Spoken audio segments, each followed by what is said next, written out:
Today we'll be pulling together all the information we have learned so far for each particular element. So let's begin with oxygen. The first thing that we will need is the symbol. If we look up oxygen on the periodic table, it has the symbol of O. The group number. Well, we have learned that the group number here would be part of group 16. What we're going to do today is we're going to renumber these groups so that it becomes group number 1, group 2. We're going to ignore this area and call this group 3, 4, 5, 6, 7, and 8. The reason why we're going to do that is so we can obey the octet rule. We know that everybody in this last family, the noble gases, all obey the octet rule because we can use them for the shorthand notation, and the reasoning for that is because they all belong to group 8. So with the renumbering system, oxygen now becomes part of group 6. If you wanted to tell me it's part of group 16, you could do so. It's not incorrect, but we're going to shift gears. If we have an applicable group name, we did not learn an applicable group name for oxygen, but if you did look it up, you would see that it was part of the chalcogen family. But for our case, we're just going to write not available at this time. My period for oxygen. We find oxygen, we know periods go across the periodic table, so we know that it is a part of period 2. What block is oxygen in? We see that it is part of the P block, and when we look here, we see period 2, block P, so the P block. Is it a solid, liquid, or gas? On our periodic table, the solid is normal font, the liquid is italicized, and the gas is shadow letter. Here, oxygen is shadow letter, so it has to be a gas. Is it a metal, non-metal, or metalloid? We colored our periodic table. I did not make a key for my periodic table, but we know that anything over here on this side is going to be classified as a non-metal. My atomic number, it is the identifier for the element. We know that the identifying value is 8, so that is the atomic number. The molar mass is the larger of the two values. It is the sum of the protons and the neutrons. So we have this as 16.00. Please remember to use your decimals. Now, the number of protons identifies the element, which is the same thing as the atomic number. So we know then that we have 8 protons, and if we are electrically neutral, we have 8 electrons. To find the neutrons, we take the mass number and round it to the nearest whole number. It is already a whole number, so we don't have to round it, but we take the mass number minus the atomic number, big number minus small number, and we have 8 neutrons. The longhand configuration means that I have to tell the location where all 8 electrons are at. So we follow the off-ball principle, which means we start with electrons 1 and 2, and we know that electrons 1 and 2 are part of the 1s. We see they're in the first period and the s block. So we have 1s, and electron 1 and electron 2 take care of the first 2 electrons. Where do we find electrons 3 and 4? We find it in the 2s, which we see here, 2s, and that's also 2 electrons. So we write as 2s2. And after number 4, we come over here to 5, 6, 7, and 8. We see they're all in the second energy level. They're in the P block. My little cheat tells me they're in the 2p. 1, 2, 3, 4. So it is going to be a 2p4.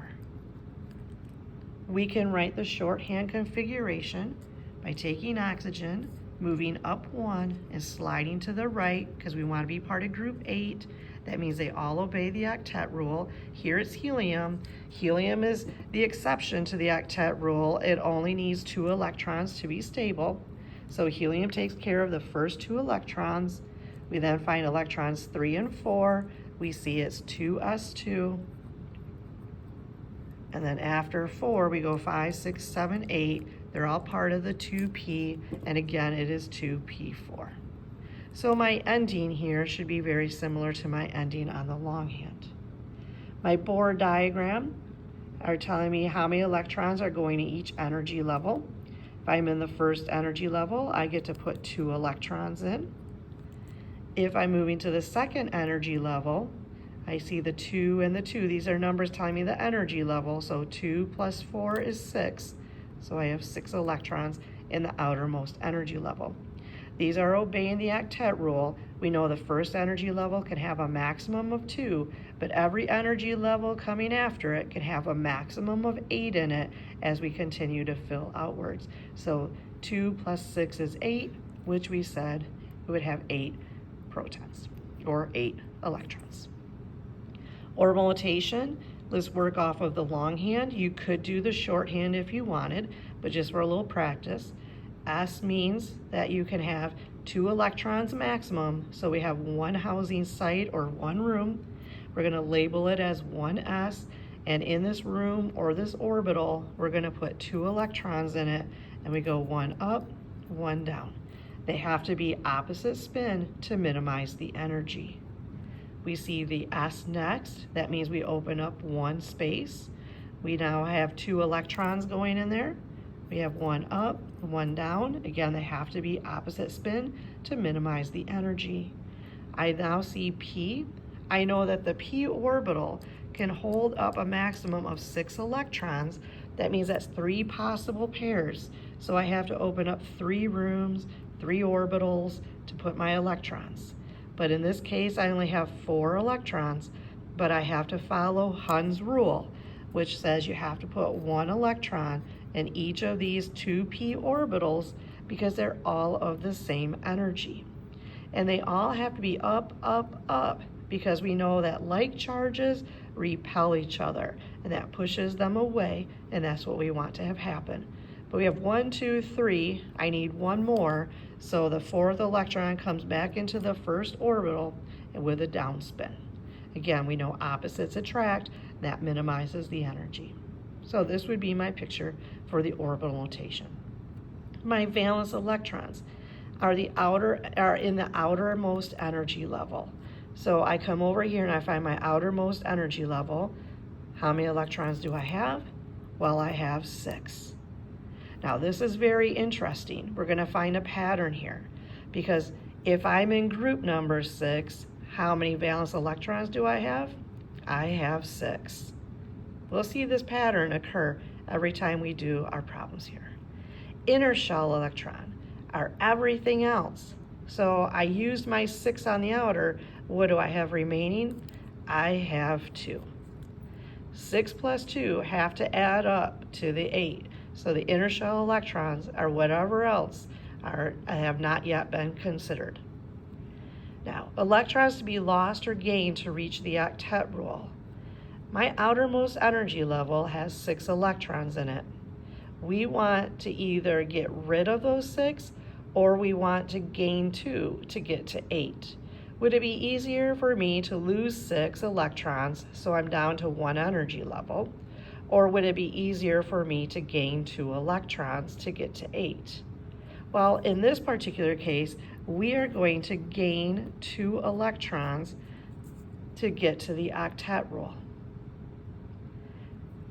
When we gain electrons, that means our electrons are negatively charged.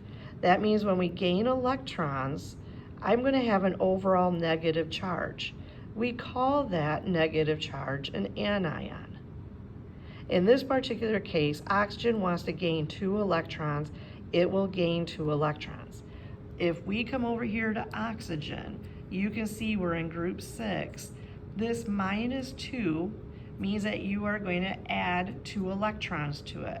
Minus 2, minus means electrons, gain 2 electrons. So we're going to write this as oxygen. Now I know the paper says minus 2, but we're going to write it as oxygen 2 minus. Okay? That means that I am gaining 2 electrons.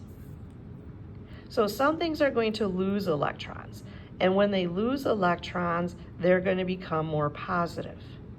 Things like lithium. Lithium we're going to find is in group 1.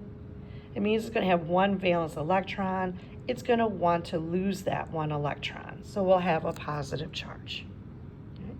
Okay? Anions are going to gain electrons, which mean they're negative.